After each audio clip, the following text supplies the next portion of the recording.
Hello everyone, আমি রিয়া। আজকে আমি বানাবো নোটে শাকের ডাঁটার চচ্চড়ি। এর জন্য প্রথমে নোটে শাকের ডাঁটাগুলোকে কেটে নিলাম, আর আলু আর কুমড়ো আগেই তো কেটে রেখে দিয়েছিলাম। তারপর কড়ার মধ্যে তেল দিয়ে তার মধ্যে দিয়ে দিলাম তেজপাতা, পাঁচফোড়ন আর পেঁয়াজ কুচি। পেঁয়াজটা হালকা পিঙ্ক পিঙ্ক হয়ে ভাজা হয়ে আসলে তার মধ্যে দিয়ে দিলাম আলুটাও অল্প ভাজা হয়ে আসলে তার মধ্যে কুমড়ো আর ডাঁটাটাকে দিয়ে অল্প একটু ভেজে নিয়ে তার মধ্যে দিয়ে দিলাম পরিমাণ মতো নুন, হলুদ গুঁড়ো, লঙ্কা গুঁড়ো, আদা আর লঙ্কা বাটা।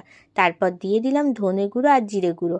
ভালো করে কষিয়ে নেওয়ার পরে অল্প একটু জল দিয়ে দিলাম। তারপরে বেশ কিছুক্ষণ 5 মিনিট মতন আমি চাপা দিয়ে রাখলাম। তারপর খুলে তার মধ্যে 1 চামচ চিনি দিয়ে দিলাম। তারপর আবার চাপা দিয়ে রেখে দিলাম। জলটা আস্তে আস্তে শুকিয়ে গেলে রেডি হয়ে যাবে নোটে শাকের ডাঁটার চচ্চড়ি। আমার তো গরম ভাত দিয়ে খেতে বেশ ভালো লেগেছিল। তোমরাও বাড়িতে বানাবে। টাটা বন্ধুরা।